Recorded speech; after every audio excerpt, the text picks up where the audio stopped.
You're listening to Crazy Shit in Real Estate. You'll be amazed at all these wild but true situations that others have found themselves in. Because on this show, you'll hear uncensored, unbelievable stories from the world of real estate. I'm Leigh Brown. Let's dive right in. Hello, friends. I'm so excited for you to meet my friend Teresa Cowart today from Savannah, Georgia. It's definitely Southern girl time. And just for the record, your skin's about to itch when you hear the story she has to tell. You're going to love this show. Make sure you show her some love. Make sure you click like at some point. Leave us a little comment and 5 stars, please, because this one, you're going to totally want to listen twice. Do you ever have team members and employees who ask the same question over and over again? And you wish there was one centralized place to send them to find everything they knew to be productive and efficient. There is. Sweet Process is this really cool company. They reached out to me and said, "Hey, Leigh Brown, we want to sponsor the podcast." And I said, "Well, then, hey, Sweet Process, let me see what you offer." And I freaking love it. Here's why. It's a software that enables your company to have a central place for procedures, policies, and processes, all the 3 Ps. We'll just say that. And it becomes so easy for upper management, middle management, and then everybody in the organization to collaborate, because everybody's going to see these 3 Ps differently: procedures, processes, and policies. You can also know that this allows you to keep your processes really living and fluid, because you can change them at any time. You can organize and reprioritize, assign tasks. It's so intuitive. So it's really great because you have to have easy. In today's world, we're all overwhelmed. Easy is fantastic. And it also becomes this source of truth, because doesn't matter what level somebody is in your organization or on your team, they can find all the information for how to do the job well. And what better way to reward a team member who wants to go up in the organization than by seeing how they take things and run with it? Sweet Process gives them things to take and run. And also, this makes your training super easy. In fact, I started my Sweet Process journey with onboarding for my team members, because I need to make people more successful more quickly. And I love it because now anybody around me can get their task done quickly, and the instructions are right there. Now, you should know they always offer a 14-day free trial. So high five, Sweet Process. That's super cool. But because you're Leigh Brown's people, what?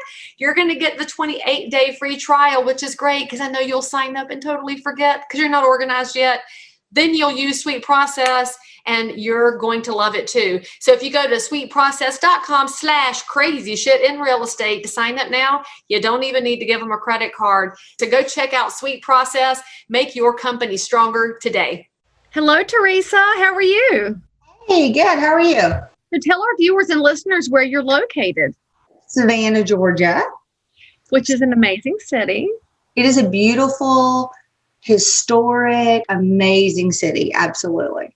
Absolutely it is. And I'm sure that people are still reading Midnight in the Garden of Good and Evil. And friends, if you haven't ever read that classic book, you've got to go pull it, because it's really fun. It is. It's a good, and it's pretty accurate. So it is. But that's why everybody wants to live in the South. See, I don't know that they have those kinds of fun stories up north. I don't know. I've never really asked, but I'm just thinking we have it better here. Yeah. My granny used to say, we don't hide our crazy. We put it on the front porch. Absolutely. Mine said the same thing. Yeah, exactly. So Teresa, tell our listeners a little bit about you. So how long have you been in, around real estate? What did you do before? Give them a little bit of insight into you. So I started real estate in 2005, quite by accident. I had worked for corporate America. I worked for Hershey Chocolate. Girl, you was there in America. It's America. It's South Georgia. So I worked for corporate America, Hershey Chocolate, and I was their HR director down here, and they were going to close our plant. So I decided I was going to buy my friend's tanning salon. That lasted not very long because I was bored to death. And I was going to get a little bit of retail therapy one day, and was praying, as you're driving. Okay, God, I know this is not what you mean for me to do all these workman's comp and unemployment audits. I mean, this is so boring. Like, I don't want to do this. And looked up, and there was a sign that said real estate classes starting tomorrow. So went in, signed up, called my mama, said, hey, I'm going to need you to keep the girls every Monday and Wednesday night from 6 to 10. So she was like, what are you doing? I said, I'm going to be a realtor. Why not? Because I saw a sign. It was a sign from God. It was a sign. Literally. It was literally a sign from God. So anyhow, the rest is history. I've been doing it since 2005. Bought our franchise in 2013 with 2 other folks in my office. Started a team about 2010, and we sell a lot of houses. 654 last year. That's a lot of houses. Yes, we touch a lot of lives. So that's what it's all about. And they're a great team. Like, culture is a word that's overrated, I think, sometimes, but I think we have great culture. I tell everybody when I bring them on, like, I can teach you how to sell real estate. I cannot teach you how to have the right heart. You just have to come with that. We also teach work ethic and discipline. Yeah, I can beat that into them. Okay, you're hired. I need you to come up here. Right. So anyhow, they're a good group of people. I love them to death. I'm glad you brought that up, though, because culture is one of those things that you don't really respect what you have until it gets diluted and goes away. Then you realize that the gap appeared and you've got to caulk it, basically. And I think culture is like caulk. Yeah. And one person can throw it all up. So you really have to be careful. I had it happen to me. It's been many years, but now it's like, I interview you, you get interviewed by her, you talk to her, you sit in this office for a day. Like, we're not playing. Like, you've got too much brand reputation on the line and too much market share. Right. We got to make sure that you are going to fit and that you're not just singing a song that we want to hear, All right. So, Teresa, you've sold like all of Savannah. You've sold in every neighborhood. Yeah. You've probably sold some graveyards too. Let's just be honest. I don't know if Paula Dean is one of your past clients. I won't ask you to tell, but I'm dying to know, in a city that's known for its crazy and it's known for its ghost and it's known for its food, what kind of crazy shit in real estate story could possibly come out of Savannah? Oh yeah, there's lots. There's lots. I see your wheels. You're like, I've got 1,000. How do I land on? I'm trying to pick one. My first thought goes to like when I was very new in, and I guess I'll go down this road. When I was very new into it, I had somebody call and they wanted to list a house, or they wanted to see a house, but they wanted me to go like FaceTime it with them or whatever. Well, it was out in the boonies, but it was this huge palatial home that allegedly an attorney had lost to the bank. It was like 2009-ish.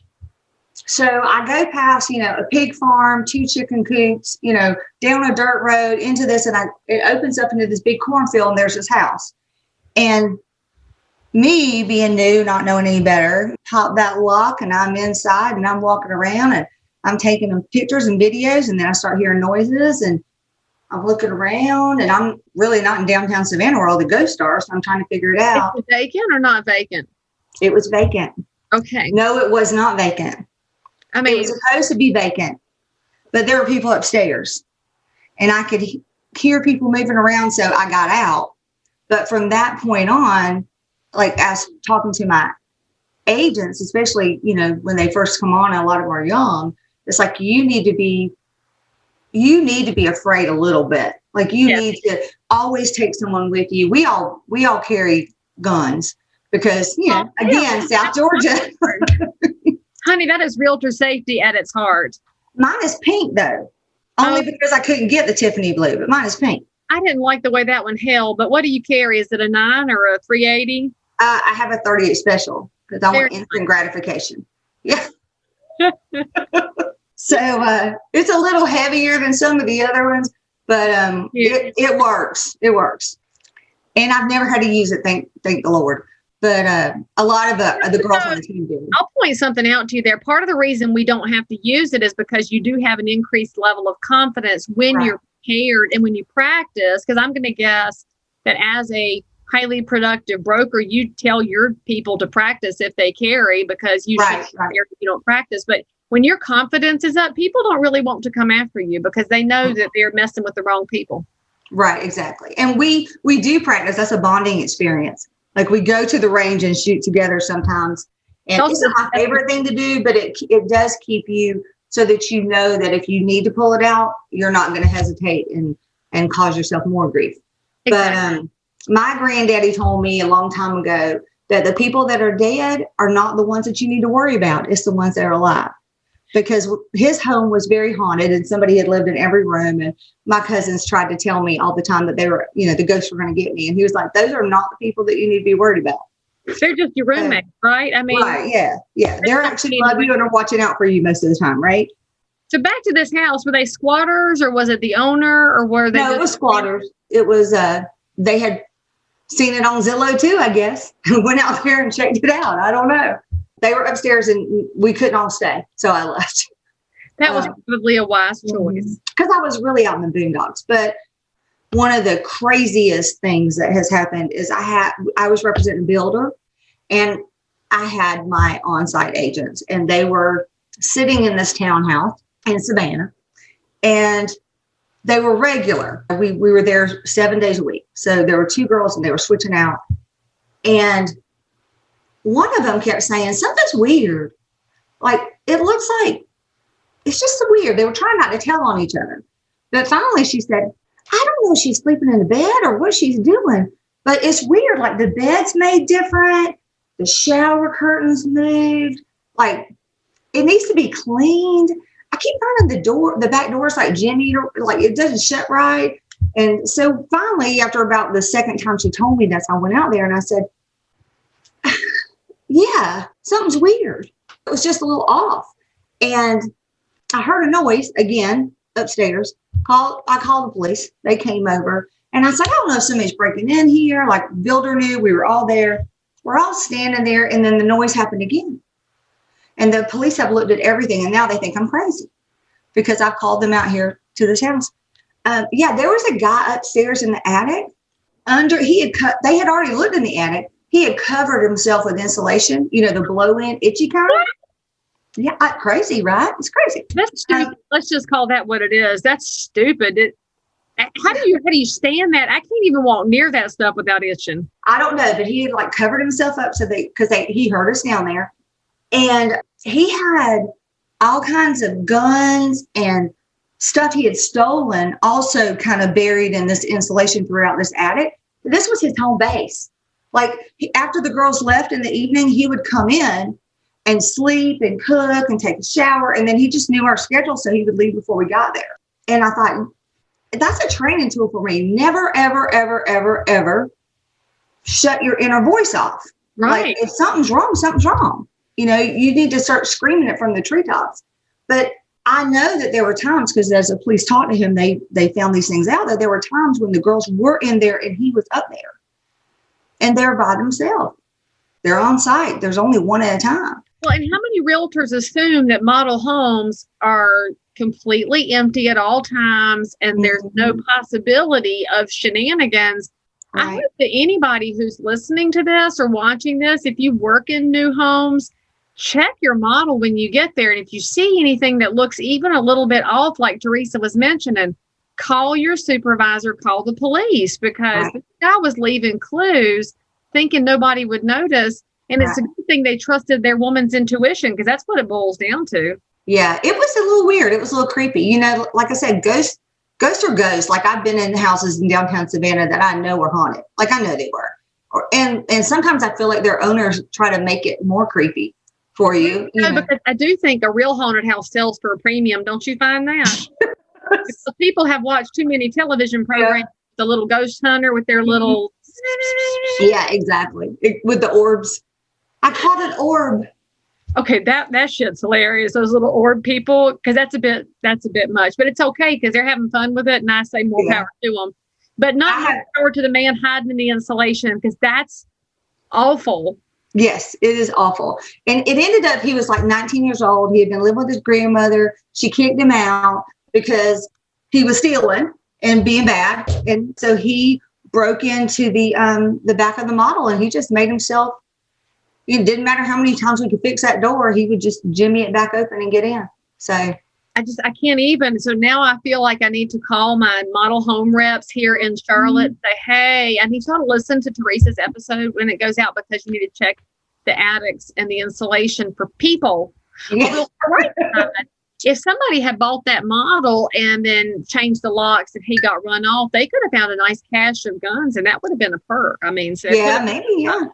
I don't know. I mean, I just know that the cop went up there, and when he came back down, he was just shaking his head too. Like, I've just never seen such. And I was like, me either. But now it's in my storybook.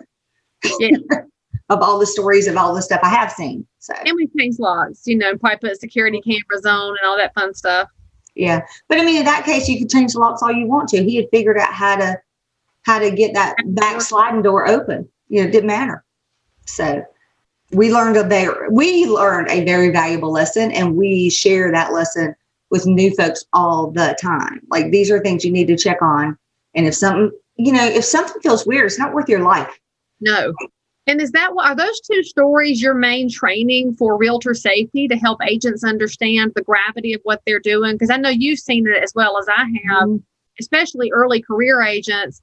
They think they're on HGTV, and you just dress up and drive around, and they forget that they're with strangers sometimes in strange people's homes, vacant, not vacant. Nobody knows where you are, even though we give safety protocols. Right. Your broker where you're going, log your showings, carry, practice, and be aware of your surroundings. That grown people are going to do what grown people do, which is listen sometimes and not listen sometimes. Right. And people get confident and they forget. And they've been out with people, and I had one agent tell me one time, well, it was a husband and wife. Oh, then no big deal. Bonnie and Clyde. Yeah.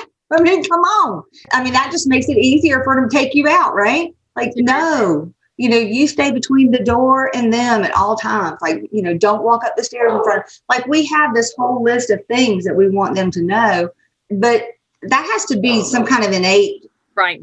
Whatever you have going on I'm sure that I did things that put myself in danger over the years. I'm positive, but you learn, right? And hopefully you learn and pass your lessons on to other people, which is what you're doing, which is one of the things that makes you amazing. Yeah, thanks. I'm trying. Right, so, Teresa, if somebody's looking for the market share leader in Savannah who can't get rid of her starfish logo, but it regenerates anyway. So if you tried, you could put it back. So tell them how they could find you and your amazing team. Okay. Well, we obviously have a website, teresacowartteam.com. Super original right there. And we're on Facebook, we're on Instagram, we're on every social channel. If you Google Teresa Cowart, you're going to find me. People say they can't find me. I'm like, well, you're not trying hard enough, obviously. Because I pay a lot of money so I can be everywhere. That's our main go-to is that website. Obviously, you're welcome to call me, and that's 912-667-1881. So anytime, anywhere, we sell real estate 365. And before y'all go hitting up in the comments, she's Teresa without an H, okay? Yes. But don't worry, because all of her information is in the show notes for this episode. But you're not really 365. Y'all do take Christmas Day off, right? I have sold a house on Christmas. Teresa, that is bad manners. You need a break sometime. Look at you. It's been a long time. And it was just, I think I told them the other day, I said, I think I've sold a house on every major holiday now, but not at the detriment of my family or what was going on. Okay. Yeah, it was like, Christmas late in the afternoon, everything was done, kids gone to your dad's. With the long, bony mom finger of shame. Yeah. Yeah. So I'm like, that is not my goal, is that we don't have lives. Like, we definitely. All of your team members, you can balance out the calendar. So somebody. Yeah. I don't work 365, and neither does anybody on the team. There we go. But we are available. Somebody is. There you go. Somebody is. And yet, I think if realtors would do a better job of saying, well, one of us is available, we would do a better job of telling the public that none of us should be working 365, but we've surrounded ourselves with amazing other professionals who can help. That's absolutely correct. Absolutely.